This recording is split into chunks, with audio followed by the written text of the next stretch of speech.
एक शिष्य था जो भिक्षा लेने के लिए गांव में गया और घर घर भिक्षा की मांग करने लगा। भिक्षाम देही, भिक्षाम देही। भीतर से जोर से दरवाजा खुला और एक बड़ी बड़ी दाढ़ी वाला तांत्रिक बाहर निकला और चिल्लाते हुए बोला, मेरे दरवाजे पर आकर किसी और का गुणगान करता है, कौन है यह समर्थ? शिष्य ने गर्व से कहा, मेरे गुरुजी महाराज जो सर्व समर्थ है। तांत्रिक ने सुना तो क्रोध में आकर बोला कि इतना दुस्साहस कि मेरे दरवाजे पर आकर किसी और का गुणगान करता है, तो देखता हूं कितना सामर्थ्य है तेरे गुरु में। मेरा श्राप है कि तू कल का उगता सूरज नहीं देख पाएगा, अर्थात तेरी मृत्यु हो जाएगी। शिष्य ने सुना तो देखता ही रह गया और आसपास के भी गांव वाले कहने लगे कि इस तांत्रिक का दिया हुआ श्राप कभी भी व्यर्थ नहीं जाता। शिष्य उदास चेहरा लिए वापस आश्रम की ओर चल दिया और सोचते सोचते जा रहा था कि आज मेरा अंतिम दिन है, लगता है मेरा समय खत्म हो गया है। आश्रम में जैसे ही पहुंचा, गुरुजी महाराज हंसते हुए बोले, ले आया भिक्षा?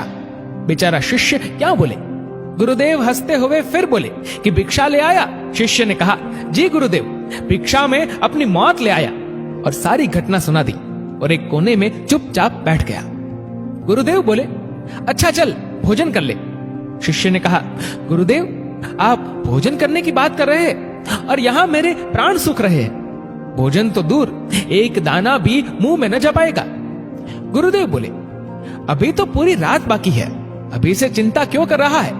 चल ठीक है, जैसी तुम्हारी इच्छा। और ये कहकर गुरुदेव भोजन करने चले गए। फिर सोने की बारी आई, तब गुरुदेव शिष्य को बुलाकर बोले, हमारे चरण दबा दे। शिष्य मायूस होकर बोला, जी गुरुदेव, जो कुछ क्षण बचा है जीवन के, उस क्षण में आपकी सेवा कर ही प्राण त्याग करूं, यही अच्छा होगा। और फिर गुरुदेव के चरण दबाने की सेवा शुरू की। गुरुदेव बोले, चाहे जो भी हो, चरण छोड़कर मत जाना कहीं। शिष्य ने कहा, जी गुरुदेव, कहीं नहीं जाऊंगा।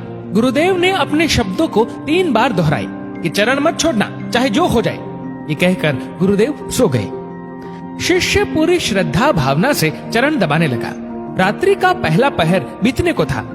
अब तांत्रिक अपने श्राप को पूरा करने के लिए एक देवी को भेजा जो धन से भरी थी, सोने चांदी हीरे मोती से भरी थी। शिष्य चरण दबा रहा था, तभी दरवाजे पर वो देवी प्रकट हुई और कहने लगी कि इधर आओ और ये सोने चांदी से भरा ये पात्र ले लो। शिष्य भी बोला, जी मुझे लेने में कोई परेशानी नहीं है, लेकिन क्षमा करें, मैं वहां पर आकर नहीं ले सकता हूं। अगर आपको देना ही है तो यहाँ पर आकर दे दीजिए।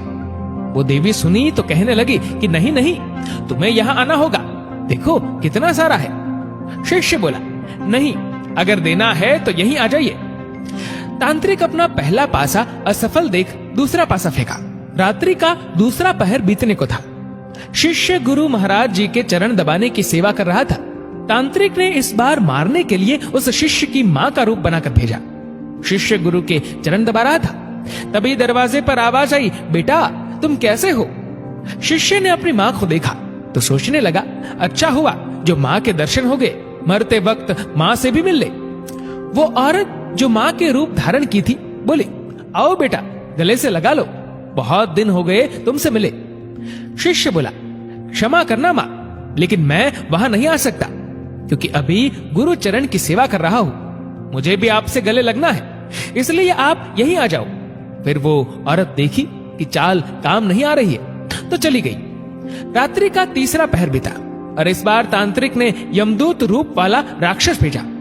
राक्षस पहुंचकर शिष्य से बोला कि चल तुझे लेने आया हूं, तेरी मृत्यु आ गई है, उठ और चल।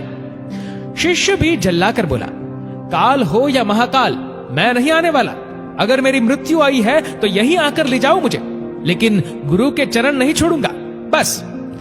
फिर राक्षस भी चला गया। सुबह हुई, चिड़िया अपनी घोंसले से निकलकर चहचहाने लगी, सूरज भी उदय हो गया। गुरुदेव महाराज जी नींद से उठे और बोले कि सुबह हो गई। शिष्य बोला, जी गुरुदेव सुबह हो गई। गुरुदेव ने कहा, अरे तुम्हारी तो मृत्यु होने वाली थी ना, तुमने ही तो कहा था कि तांत्रिक का श्राप कभी व्यर्थ नहीं जाता, लेकिन तुम तो जीवित हो। गुरुदेव हंसते हुए बोले। शिष्य भी सोचते हुए बोला, जी गुरुदेव, लग तो रहा हूं कि जीवित हूं। फिर सारी घटना याद की रात्रि वाली, फिर समझ में आया कि गुरुदेव ने क्यों कहा था कि चाहे जो भी हो जाए चरण मत छोड़ना। शिष्य गुरुदेव के चरण पकड़कर खूब रोने लगा। बार बार यही कह रहा था, जिसके सर पर आप जैसे गुरु का हाथ हो उसे काल भी कुछ नहीं कर सकता है। गुरु की आज्ञा पर जो शिष्य चलता है उससे तो स्वयं मौत भी आने से एक बार नहीं अनेक बार सोचती है। और जब शिष्य गुरु आज्ञा का उल्लंघन करे तो उसकी रक्षा ईश्वर भी नहीं करता और प्रकृति दंड देने को तत्पर हो उठती है। स्वयं भगवान श्री कृष्ण गुरु की आज्ञा सिर पर ले चले, स्वयं प्रभु राम गुरु की आज्ञा पर चले। सद्गुरु में ही सामर्थ्य है कि वो प्रकृति के नियम को बदल सकते हैं जो ईश्वर भी नहीं बदल सकते हैं, क्योंकि ईश्वर भी प्रकृति के नियम से बंधे होते हैं लेकिन सद्गुरु नहीं।